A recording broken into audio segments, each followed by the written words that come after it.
All right, welcome.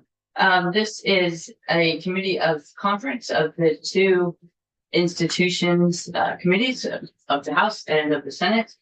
And it's March 10th, 2026. And we are here to discuss H.50.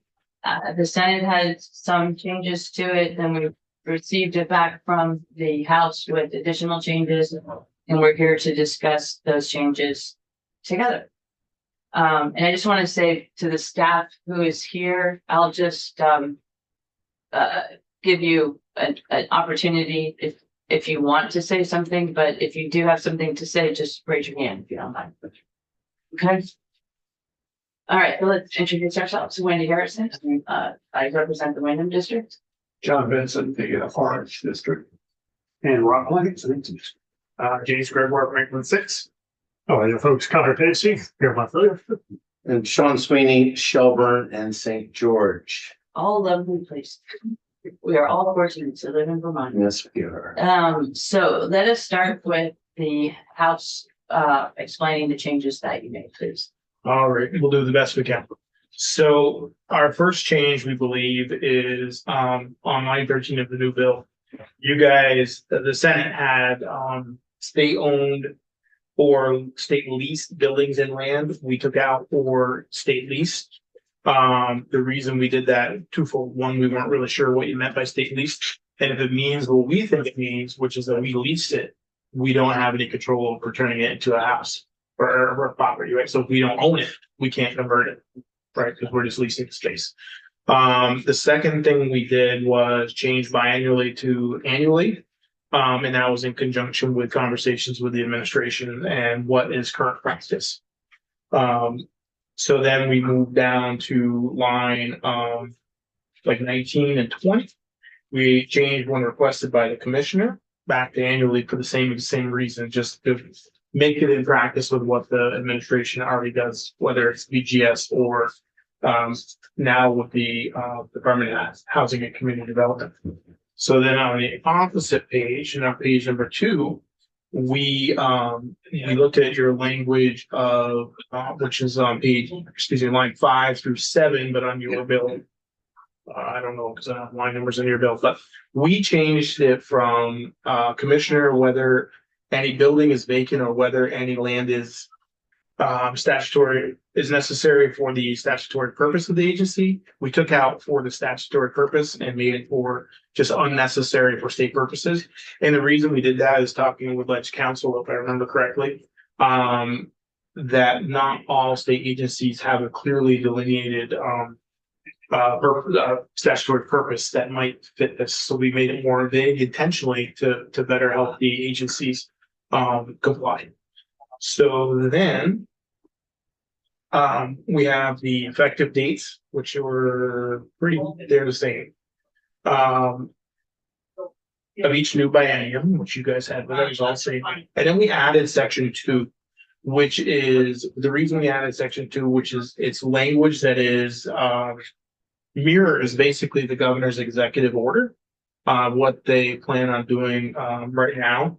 And we had discussed this with the Commissioner Farrell, and he felt that they were amenable to that and that it worked for them. So we tried to make everything as mirrors closely to what the administration has done and is doing and plans to do, but making it rather than a 1-year executive order, making it a 5-year thing, so that we can have a tracking mechanism, if you will, for these properties, and then we can relook at it at a future date if we want.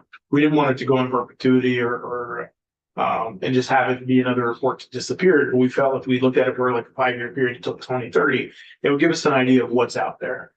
So that's basically why we did it. And of course, the reason we asked for a conference committee, we felt that it would be a lot easier for 3-on-3 to talk rather than having the whole House versus the whole Senate debate on of bills. I think you're right. That is. So that's our story. We're second part of it. Okay, good. We're not far off, which is good.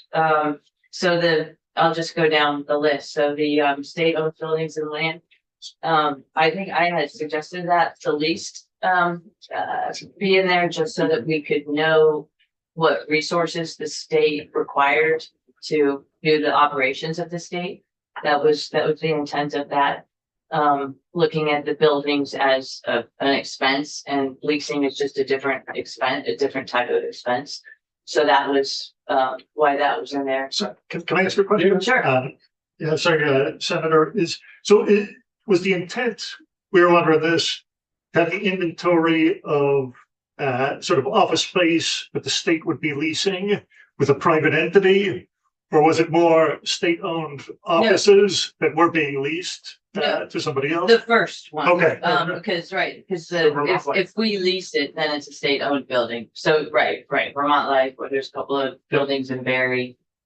Because I just have concerns about how we use our space. I want to make sure we're using our space well before we lease, because that can be more expensive. So it makes sense. So like a comparison of like, well, we were releasing all this space, but we're trying to get rid of the space we own. Would it make more sense to move them into something? Exactly. Okay, I understand. Exactly. Okay. Right. So that was the point there. Next one, we also talked about the statutory purpose of the agency and talked about it quite a bit with Wanda. We're fine with leaving that the way that you changed it. Because the intent is still very clear. And then on the inventory, we talked about the section 2 rather. Senator Benson has some suggestions about other items that we might want to include, not necessarily in this document, but that we want to at least bring to your attention because we think they're important. So just like background, I'm a retired civil engineer, so I spent 50 years doing projects throughout New England and Vermont. And as I looked at this bill and I said, what is our objective? And if our objective really is to identify lands or buildings that could be converted into housing and done fairly quickly, this bill leaves a lot of pieces out that we would need to know. And so as we talk, it's not something that we can necessarily change in this bill, but looking forward, if we look at a companion bill in the next session or that may charge to say, what do we really need to know? And should we be trying to focus on maybe a half a dozen pieces of property that could be brought forward to both bodies that vote on to say, yeah, this has got the right zoning, it's got water over there, it's got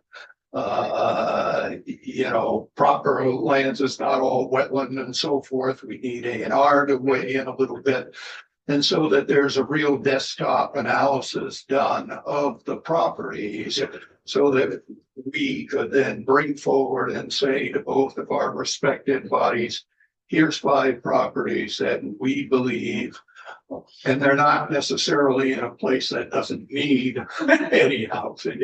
So there'd be a companion bill, so to speak, that really started to dive into the detail to get properties out there and that a developer would really be interested in purchasing from the state and converting to housing. So that was just something I wanted to bring out as maybe a next step, because this kind of creates a list, but who knows whether any of these properties really are conducive to. We had that exact same conversation with literally somebody saying, can we get to, I don't know if it was you or not, with talking about getting the top 10 or something properties and then doing a deeper dive into them. So the intent of this bill was to get a list to even start from and then to go to what you're talking about. So it's interesting. Same way, so this is great. Yeah, absolutely. Great. All right. Well, that's good. So what do you think about the lease language that's the only thing? Yeah, I like the intention. Okay. It makes sense when brought from that perspective. So Maybe it needs to be described better. no, we know what it means. Oh, We maybe we should have just asked you. I don't think we're allowed to do that. Okay, so then we could vote can you help me work on the language of this? Because I believe it would be that we vote with one addition of, Yeah, I mean, I could just make the addition Right. and then you'd have something to vote on, oh, so we're right, so we have to have it on paper to vote. probably helpful. All right. Also, John Gray, legislative council. My question to you is, can you do it now, or do we have to have a meeting to come back and do this? I can probably do it now if you let me run from the room briefly and It'd be nice So to that's- come back. It, for us, it's, I mean, because we'll be here tomorrow too, I mean. You want me to run? I hate to make everybody. I do lots of running Just in this job. Okay, yeah, if you don't Okay. mind, that would be great. Cool. So then we are adjourned temporarily. Thanks for coming. I wouldn't dream of. Well, it sounds like you were here. Thank you.